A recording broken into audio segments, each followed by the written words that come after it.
listening to the Straight to Video podcast with Rob Lane. What's up? Hope all is great, and thanks as always for checking out my show Straight to Video. On today's episode, I get to welcome the duo of Tina Culbertson and Caz Parker, who, if you're a supporter of the UK underground rock and roll scene, which, despite everything that's been going off over the past couple of years, the music of the UK seems to be thriving right now, and Caz and Tina are both regular faces at both big and small events all over the country. They can be found either conducting interviews with the bands, comparing and introducing acts, or busy working behind the scenes. Outside of live events, you can catch them both on air with MMH, the home of rock radio, where they each have their own shows and podcasts, Caz presenting the Rock and Roll Penitentiary and Tina with their Early Bird Breakfast Show. And to listen in, simply head on over to mmhradio.co.uk. Most of all though, Caz and Tina are just huge passionate rock and roll fans, and like myself, particularly the late 80s and early 90s, so I thought it would be a lot of fun to get them on the show to talk about their introductions to music, the clubs and venues they used to regularly visit in the heyday of glam metal, and what their thoughts are on the current burgeoning UK rock scene. We had a really great chat, and I think you lot will enjoy it too. Before we dive in, our friends Dead Skull Coffee are also becoming regulars on the UK live circuit, showcasing their incredible ground and full bean coffee. They're announcing more and more appearances over the coming months, but in the meantime, head on over to deadskullcoffee.co.uk, fill your shopping cart, and if you add the promo code STV on checkout, then you'll get 15% off your order. And if you want to be super snazzy, you can grab a straight to video coffee mug to drink it out of over at stvpod.com, where I've just added these to the merch page. Alright, I think today's chat will spark some fun memories for a bunch of you out there. Maybe you went to some of the same gigs or clubs that get mentioned, so please let me know if you do. But in the meantime, enjoy my straight to video chat with the awesome duo of Tina Culbertson and Caz Parker.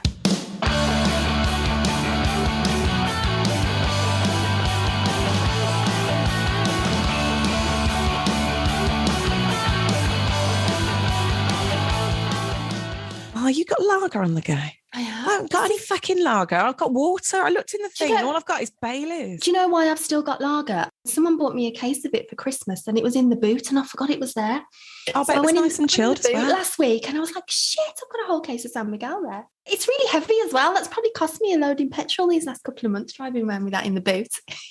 How is everybody? Everybody good? Thank you for doing this. You're very welcome. I'm good. How are you, Tina? It's an experience, isn't it? We're normally not on this side of it, so it's going to be interesting. Ah, shit's that. How long you guys have been doing like radio and stuff like that, and you've not been on the flip side of it? Always the interviewer, never the interviewee. So yeah, I'm always going, I'm Caz Parker for MMH Radio, and this is. So yeah, it's this is a new one on me. So I'm out of my comfort zone, so it could all go horribly wrong. It could. I know. I'm bound to put my foot in it. It'll be fine. I'm very prone to swearing, so anything can we swear? Happen. Are we allowed to swear? Yeah, whatever you want. It's fine. Marvellous. Well, not that we do. Well, we do, actually. I do, every second word. Yeah, we do, usually. yeah. So let's dive in. You're both from kind of the Birmingham area, I believe. Caz, I think you're from Bromsgrove. I am. I'm from semi-rural Bromsgrove, yeah. And Tina, I think you're originally from Swadlincote. I did live there, but I'm a proper Brummy chick, yeah. I grew up near the city centre of Birmingham and gradually moved a little bit south and then spent a good few years in Swadlincote, but I didn't pick up the accent.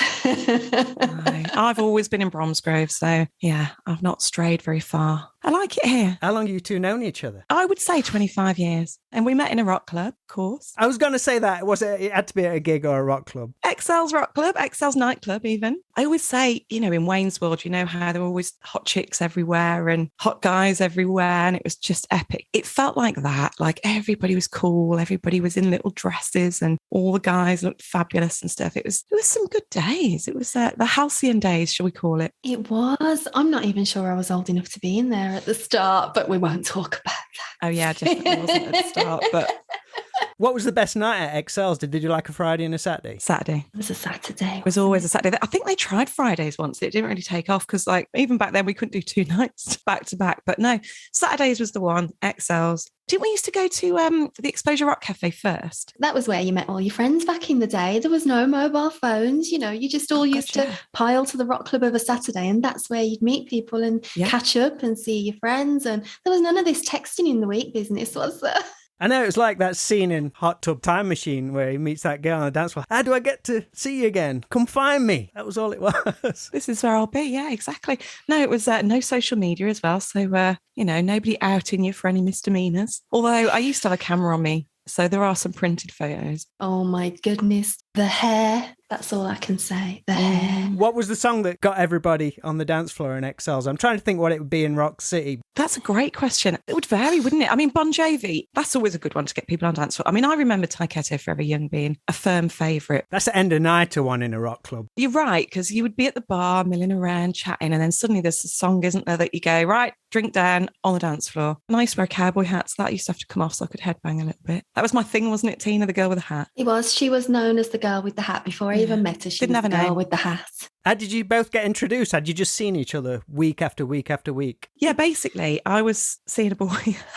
I was seeing a boy. I was seeing a boy who happened to be one of Tina's friends. He had a little gang of friends. I'd just kind of come out of a relationship. So I met all of his friends. And then when he finished with me, I kept them and booted him out of his phone friendship group. Yeah, we kept the best Brutal. one. That's right. He wasn't that interested anyway, was he? He'll probably listen to this, so I better be a bit careful about what I say. That's the thing. It's such a small scene. Everybody's just all around. That's it. I know. People don't go away even when you want them to. You can't get away with nothing.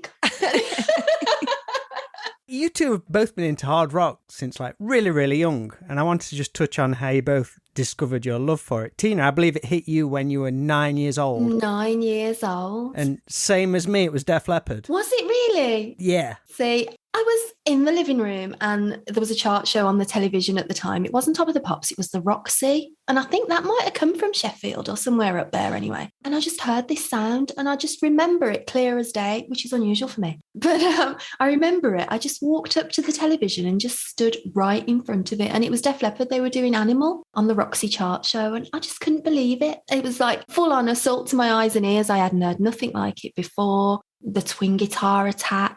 Joe Elliott, I was in love with him at 9 years old. Even a one-armed drummer, they had it all, didn't they?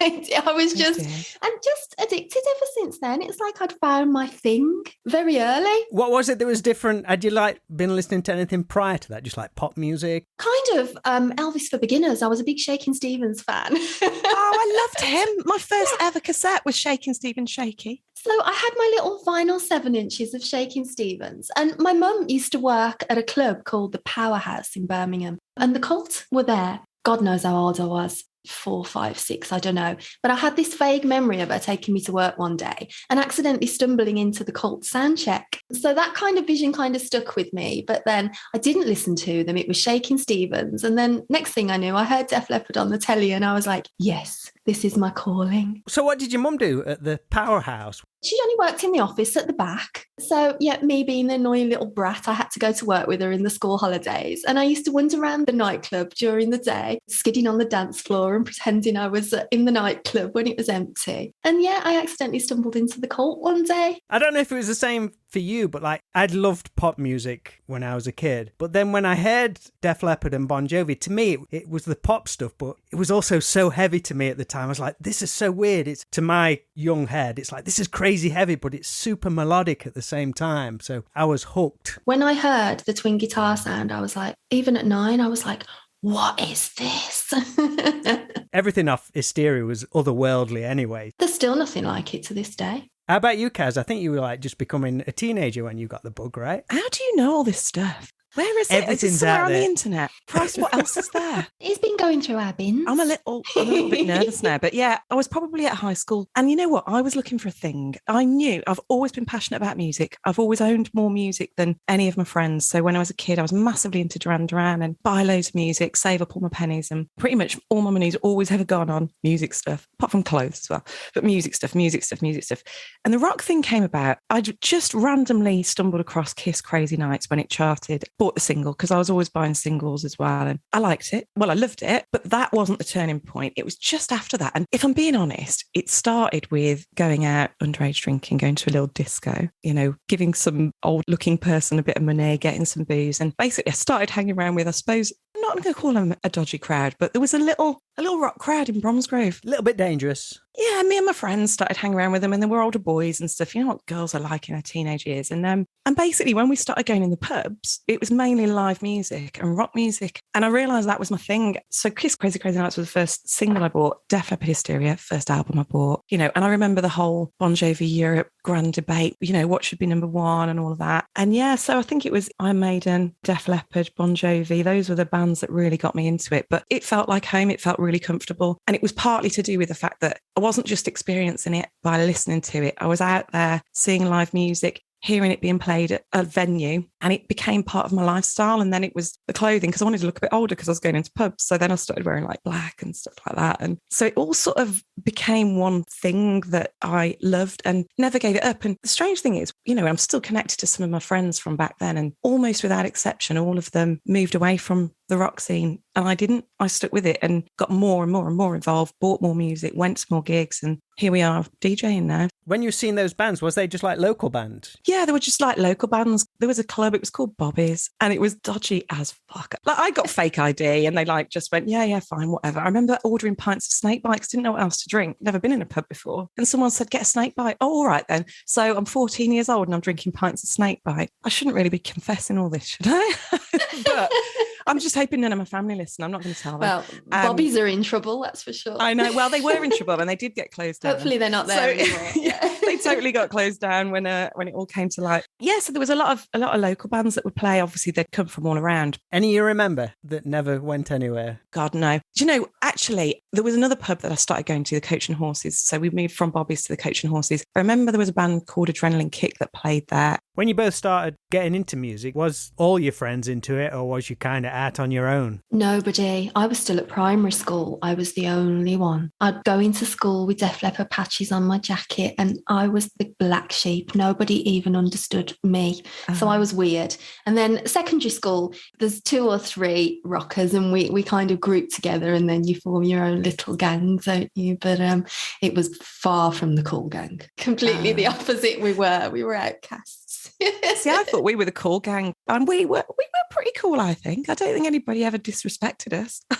Some of my friends were well hard, though. I wasn't. I was pussy as always, but some of my friends were well hard, so I don't think anyone would have messed with us. It's always good to have friends that are hard if you're a bit pussy, like me. So when you started getting into the music, like heavy, like This Is Everything, who was that first band that you totally gravitated to? Tina, was it Def Leppard for you, or was there another one that came along like, holy shit? It was Def Leppard. They were the first band. I saw them live a year later, 1988. And then Bon Jovi the year after. And of course, that led me to Dan Reed Network because they were supporting in 1989. And then after those first 3 bands, it snowballed. Then it was just everyone, because that's when you start buying the magazines, Raw, Metal Hammer, Kerrang, and it was just everyone after that. But those first 3 I'll always remember. I mean, you had a bit of history to do once you got into Def Leppard at Hysteria. You had plenty of albums to go and buy. That is a great story, yeah. Like, I used to take my weekly pocket money on the bus to the local record store, obviously bought Hysteria, and then I had to wait for my next pocket money, and then I went back and bought Pyromania. A couple of weeks later, High and Dry, I did it in backwards order, a bit of OCD, I had to do it in,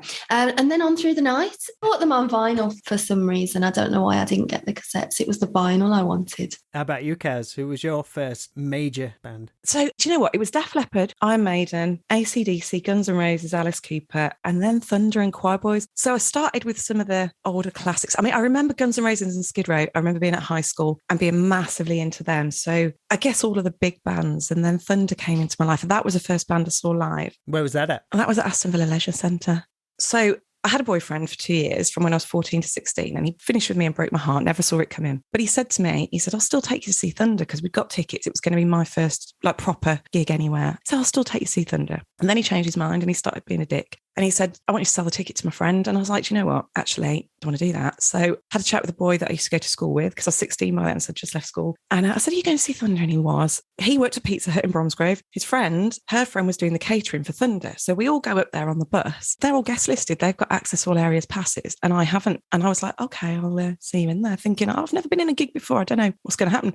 And they were like, you know what? Can't have this. It was that easy then to say, just say you're this person. So I said I was Sarah, whoever. Me and this guy, Chris, get our access all areas passes, our AAA passes, right? Meanwhile, I found a tout, sold my ticket, only lost 50p on it. It was £7.50, right? So my most smuggest and favourite moment of my entire life was walking past the ex-boyfriend with his friends with my AAA pass stuck on me with this boy from school who was reasonably hot as well. So walking past with the AAA pass, I felt, literally, I could have been just lobbing the V's, literally literally like that's how I felt inside. But I just casually walked past and just slightly glanced over and saw his face. And I thought, well, that serves you right. So I then met the band obviously afterwards, which was lovely. So my first gig was pretty spectacular. Yeah, you started pretty high up. I set the bar quite high, I know. And do you know what? And I ended up with some sort of guest pass for Donington as well after that. And I thought, oh my God, this is now my life. I just seem to get passes. I seem to know all the right people. Little girl from Bromsgrove, how is this happening? I started to have to buy tickets after that. I didn't quite carry on. Nice start though. But I think the seed was set, right? I think so. And the nice thing is I now know like Danny and Luke and stuff, and I've told them this story. 30 years on, I can tell the band, oh, I remember meeting you when I was 16 when my ex-boyfriend was being a dick. It's a great story.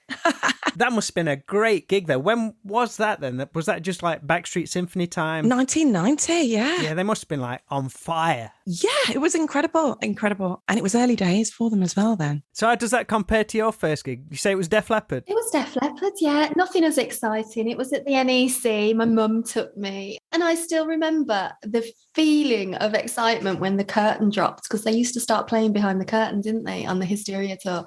And I was just like, oh, my little head's going to explode. This is so exciting. It's magic. It really is. It really was. So yeah, nothing as exciting, but I think it took me about 25, 30 years to get a backstage pass. I must have been doing it all wrong. Should have met me sooner. I'd have sorted you out, love.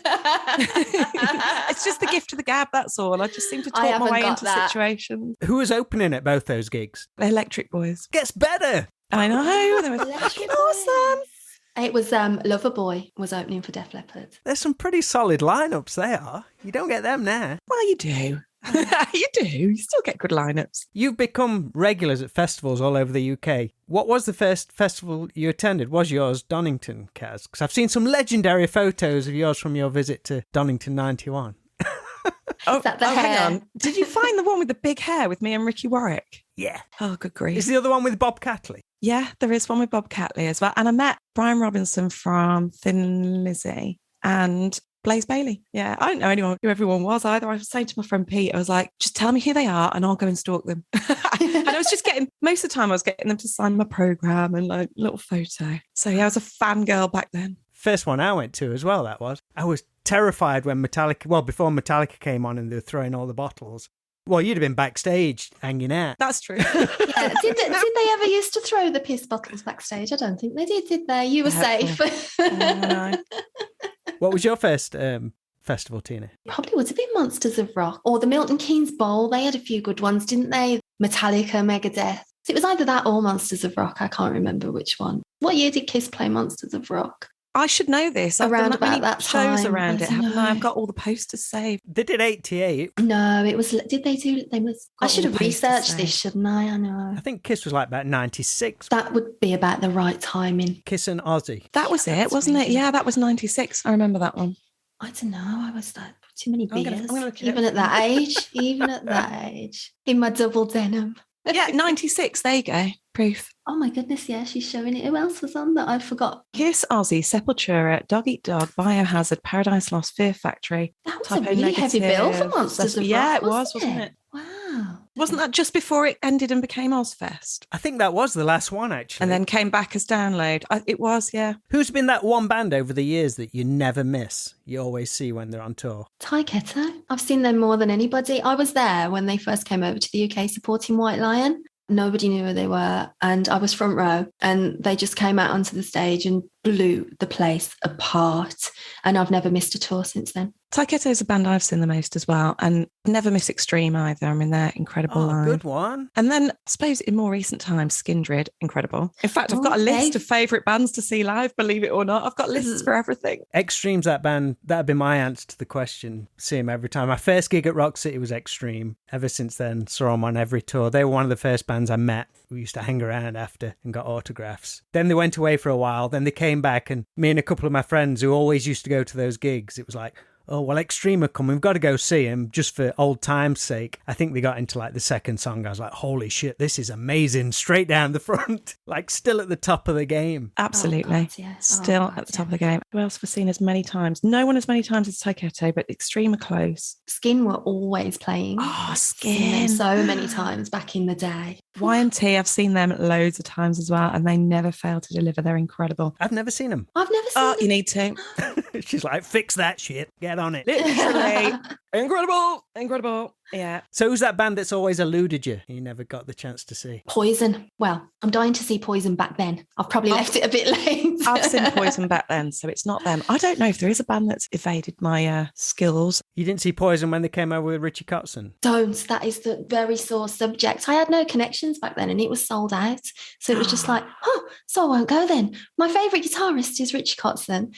And yeah, I just won't go. Great. Major sulk. Major. Damn it. Still a sore subject. Can you see me? I'm getting all het up to this day. I've never gone. It still triggers you. Still, yeah, it's my trigger. I think I've seen everybody that I want to see, I think. But do you know what? My biggest regrets were never seeing Freddie Mercury before he died, never seeing David Bowie live before he died, or Prince. Those are my three big regrets. Prince, yeah. The annoying thing about Prince is there were free tickets where I worked and no one told me because I didn't think it was rock enough for me. And there were spares. I mean, there were loads of them spare because I think he did 2 shows in Birmingham and it was the last tour. And the next day people were like, actually, it was really rocky. Why weren't you there? And I was like, because no one told me there were free tickets going. And I thought it was sold out because I think the first one was. Anyway, yeah, big regret. We touched on a few rock clubs you went to. You went to Excel's. Where else do you miss from back in the day? I guess JB's would have been a big one. Oh, JB's was a music venue, but yeah, we missed that. But there was one we used to go to. You tell them. Maxime's. Oh my goodness. I talk about Maxime's all the time because to me, I describe a genre of music as that's Maxime's music, that is. Yeah. So whenever I hear like, oh my goodness, Hair and Scarum and bands like that, you know, I'm like, oh, that's Maxime's music. It's a genre to me. So how did you get up there? Was it like bus trip time? No, yeah, we used to get a little minibus and somebody would drive and like charge us all. Well, Stevie used to drive, remember? Yeah, the minibus or a mate's car. Oh, yeah, and then after that, probably cars. Pass around the bottles of 2020 in the back. Yeah, and we used to have a little B&B. We used to stay in a little B&B. With about 6 beds in a room. It wasn't glamorous at all. No. What year was this? 96, 7, 8 maybe. The rock was still hanging in there at that point. Still just about hanging on in there, yeah. What year did Kurt come and ruin it all? 1992, wasn't it? We were still clinging on then. Yeah, we were clinging on. We were the freaks. Yeah, no. Clinging on. Yeah, no, back then I said he ruined it. Now I can see with hindsight he didn't ruin it, but back then, yeah. I was going to say, no, we used to schlep up to Wigan, but it was great. It was like an AOR glam night, wasn't it? So it was, it was brilliant music all night and a slightly different crowd as well. So obviously some of us from the West Midlands would go up, but we'd meet different friends there and everything. So it's really nice. Did you ever do the Highwayman? Literally, I was about to say, and there was the Highwayman as well. Have you still got your membership card? No, I lost that a long time ago. It felt like it was in the middle of nowhere, that one did. It was in the middle of nowhere. And do you know what though? I had one issue with that because, you know, I was the girl with a hat. They wouldn't let you wear hats in there. So the first time I arrived there with my hat on, they went, oh, sorry, we don't allow hats. And I was like, what? It's a rock club. Why can't I wear a cowboy hat? And plus, it wasn't a balaclava. What's the matter with my hair is now hat shaped. So this is wrong on all levels. And I'm not leaving it in the cloakroom. So I had to get it back out to the car, then get back in with hairspray and a brush and try and do something with my now hat-shaped hair. So yeah, so I was a little bit miffed. But at least once I knew, then I didn't then turn up with a hat on. But yeah, I had a bit of a problem the first time. It's like saying don't wear studs, you know, or don't wear black. What you want about? It's a cowboy hat. It's not like it's a policeman's hat or a spiky thing. It's not going to hurt anyone. It's not like I've stashed drugs under it. You know, you can look. I've just been listening to Blaze of Glory. I'm wearing a cowboy hat, all right. Exactly. There's a great Facebook group all about the Highwayman where everybody posts their old membership cards and all kinds of stuff like that. That's cute. I know somebody who's got the old sign, I think. Somebody bought it. When they actually shut the place down, somebody actually bought the sign from outside. I think it was like a flappy sign, you know, like an old-fashioned thing. So I know a person who's got that. That's cute, isn't it? It's not me, though. That would have been cool, but it's not me. Who did the two of you look up to from, let's say, a female point of view, thinking like, she's a badass? Heart. Mine was Vixen. Heart as well, yes, because that's why I started wearing eyeliner. If anybody knows me, they know I like my eyeliner. Because of Nancy, because I copied her eyeliner. I mean, you've both gone into the media route and stuff like that. Did you ever like look up to Vanessa Warwick or Anne Kirk on Raw Power? Yes, Vanessa Warwick. Wow, yeah. I used to watch Headbangers Ball. Actually, there was a club in Birmingham, wasn't there? The Institute. We didn't mention that club. Was it every Friday or once a month? It's definitely a Friday thing. It was a Friday anyway. I don't know if it was every week or once a month or something, but there'd be like 5 rooms and in each room was a different type of rock music. And Headbangers Ball came one night and did a fashion show and Vanessa Warwick was there. And yeah, she was the coolest, yeah. And of course, the Big Almighty fans as well. So it's great to see Ricky Warwick back, isn't it, doing his stuff. Yeah. But back then, I never envisaged doing anything like this. Never in a million years. I mean, I've worked in radio for 24 years. years, always on the commercial side, always like Heart, Smooth, Capital, all the commercial stations. You know, the rock stuff's the fun stuff, but I never ever envisaged, you know, in all the years, I was like, don't put me on air.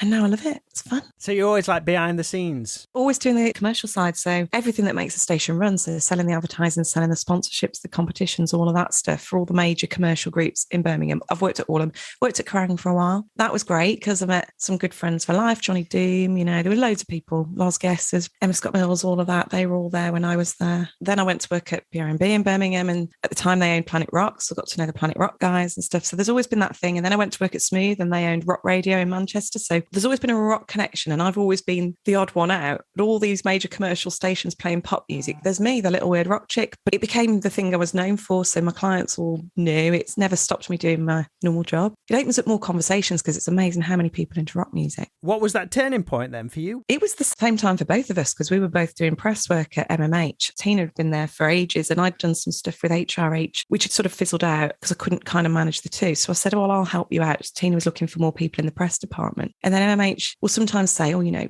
New Year's Eve coming up. Does everybody want to have an hour special? So we were like, all right, we'll give it a go. And I work in commercial radio anyway, so I had a guy who produced it all for me. So all I had to do was record all my voice bits, send it all to him. He produced it all for me. And that's how it started, really, wasn't it? Just specials. Such a diva. She had her own producer. Right, I know, I had my own producer from the start. I mean, I abandoned that when COVID hit and I was on furlough. I was like, I can learn this. This could be a skill that I can learn. So that's my favourite bit because I'm the nerd, you see. I love tinkering around on the computer. So going on air was the last thing on my mind ever. But so I just kind of fell into that. I was quite happy in the background, you know, on the laptop. They keep me in the office because I'm bound to say something stupid. Didn't you do some writing for Powerplay and stuff like that, Tina?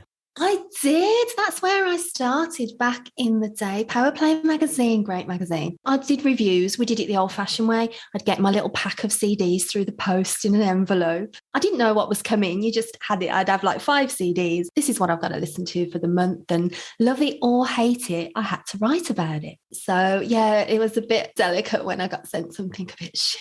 That still happens now. But I kind of just ignore the shit stuff now. So unless I've got something good to say about things, then I just don't bother at all now. But back then, you had your 5 CDs and you had to write about them. Any bands you discovered or any bands that came after you slaughtered them? The main things that stand out from those days was I did a couple of interviews. Jockberg from Hardcore Superstar. That's Caz. She always says Hardcore Superstore. She's got me doing it now. They're missing a merchandise trick with that. That'd be great. I know. They are. It's a mental block I've got, and now I've passed my mental block on to Tina. I find myself doing it now. So Hardcore Superstar. And Richie Cotson, I got to interview him. So those are the 2 standout moments from back in the Powerplay days. We touched on it a bit earlier, but how was it for the both of you? Let's say in like the mid to late 90s and early 2000s, being hard rock fans when the music was very out of fashion, let's be honest, and only like the bigger bands were getting exposure. Did you begin listening to other music during that time, or was you like real diehards and keeping up to date with what your favourite bands were doing? I refused to acknowledge grunge's existence. Didn't exist. How serious she is. I carried on with my Enough's Enough and my Warrant and my Poison and hated it. Wow. Love it now. I went into the heavier stuff. I started listening to things like Linkin Park, Korn and all of that sort of stuff. I quite like it as well. I still like it to this day. So I just adjusted slightly because there was a lot more to do at the time. And like you said before, you could see the difference when Monsters of Rock finished and Ozfest came in and then Download came in. It was so much heavier, wasn't it? Mm-hmm. So my tastes just adapted, I suppose. Because you went to university, didn't you, at Worcester? I did a degree in English literature, thank you very much, yes. I would imagine there weren't many student nights playing Danger, Danger and Warrant. Do you know what? Every Monday night there was a disco in the student union, and every week I'd go, can you please play Killing in the Name Of? And he'd be like, again? Oh yeah, yes please. And then I'd go back up again, can you please play Killing in the Name Of? Again? Yes please.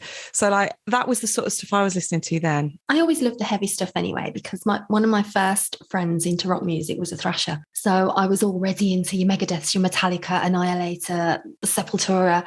So then I found my own, glam was my thing. But so when grunge came in, though, I just sort of retreated back to my glam and my thrash, but refused to acknowledge it. I didn't get it, just didn't get it at all. Even though we said like music kind of went out of fashion for hard rock and stuff, but there's always been a fairly constant stream of hard rock happening in the UK if you looked hard enough. But the last few years, pandemic outstanding, there seems to be this whole new upsurge. The fan bases and communities have like really come to the forefront with so many new festivals, which I know you guys are at, and just a real sense of friendship at shows. The two of you have been able to like plug yourselves into that. Is that something you've noticed over the past few years too? I think it kind of started a little bit with Inglorious. They started to bring it back. That was a good few years before, wasn't it? And the hype around them and this new exciting English rock bands. That was before the new wave of classic rock or new wave of old socks, whatever you call it. I don't know, the new wave of... There's a whole debate about what that's allowed to be called, isn't there? But I think it kind of started with them. They kind of reinvigorated the local scene for me. And it's snowballed recently. I can't believe how many festivals there are now. I mean, literally to the point where it's almost, because I get FOMO. I suffer from FOMO massively. Everybody knows this is what my main motivator in life is. This is why I go to everything, because if I'm not there, I'm at home with the FOMO, missing out. So this is where it becomes problematic because there are now so many festivals, I literally can't do them all, which means I have to make choices. I don't like that, which means there's always something where, you know, I'm at one place and there's something else happening somewhere else, or it's like, you know what, I can't be away every single weekend, or I can't be away every single week. I mean, God, I love it. I love the fact that there are so many festivals. I just sometimes go, please, I can't cope with any more because I can't do them all. I can't be everywhere and I want to be. But I love the fact that so many of them are doing so well. And some of the ones that have been around a long, long time are still with us, you know, like the Hard Rock Hell brand, Stone Dead's surviving really well. Obviously, Download's still going, Steelhouse is still going. We're not losing many along the way. A few of them are kind of dropping off, but most of them. And then there's still new ones coming that are building, that are in their second and third year. And there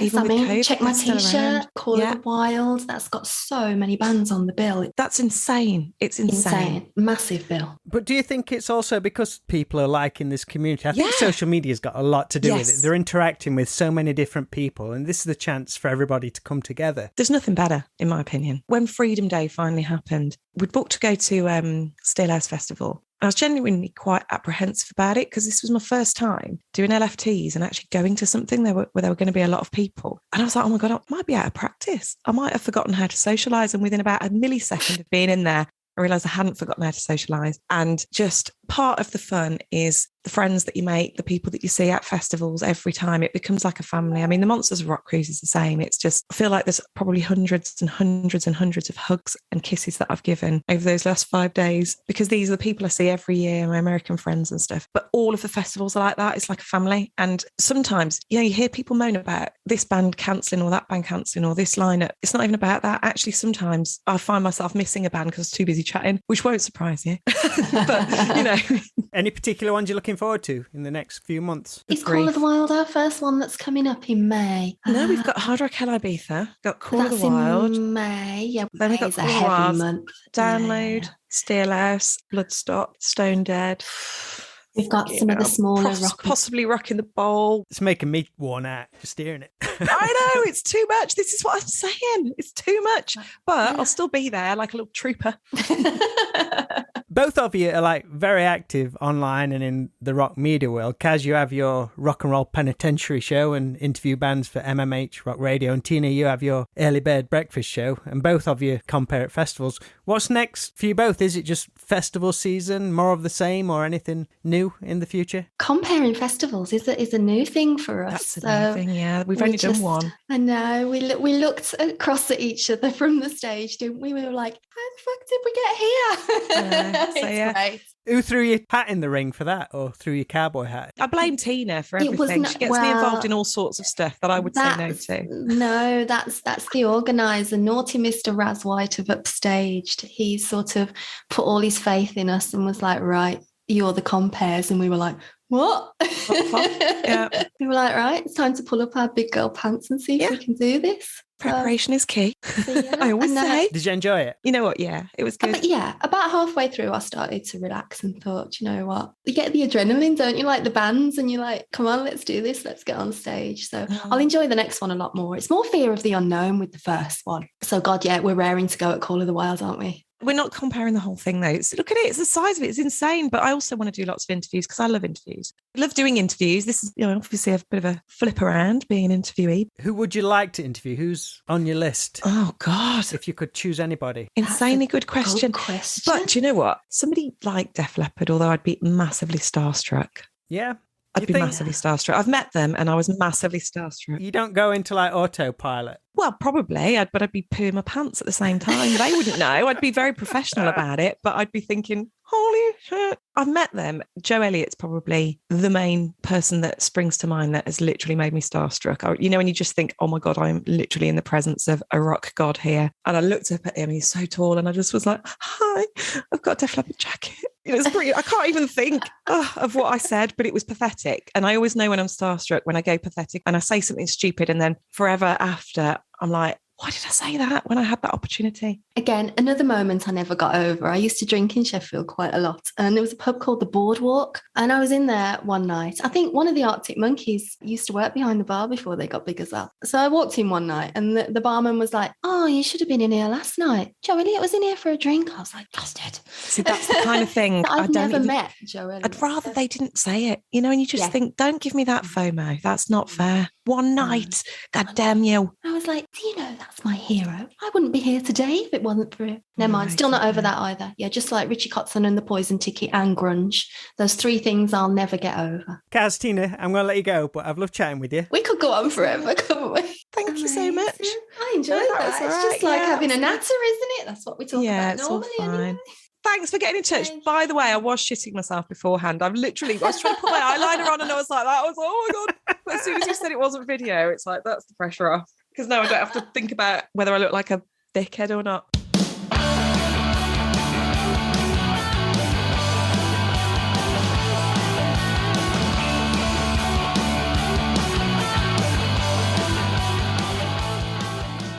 Thanks so much to my guests today, Caz Parker and Tina Culbertson, for joining me on the show to look back at some of their rock and roll memories. I had a great time hooking up with them, and hopefully it brought some fun memories for you lot out there of going to your first gigs and getting into music. Please drop us a line on Facebook or Twitter if you want to share any of yours too, because I'd love to hear them. You can keep up to date and hear Caz and Tina on their own shows, which can be found over at MMH, the home of rock radio, which is online at mmhradio.co.uk. And if you're at any of the many festivals coming up over the next few months, I'm sure you'll see them out there working hard, so be sure to go up and say hello and tell them you enjoyed our chat. As always, thanks for the amazing support of this show. It's sometimes hard to tell how things are going. I can stare at those podcast stats all day, but if I bump into one of you at a gig somewhere, it's always nice to hear that you listen and what your favourite chats are, so thank you for continuing to check out the podcast. All previous episodes, which is now over 160, can be found at stvpod.com or wherever you listen to podcasts, but please continue to check back in every Tuesday and Friday when a new show drops. And if there's anyone you'd like me to chat to who you perhaps haven't heard about in a while, or you'd love to learn about their journey,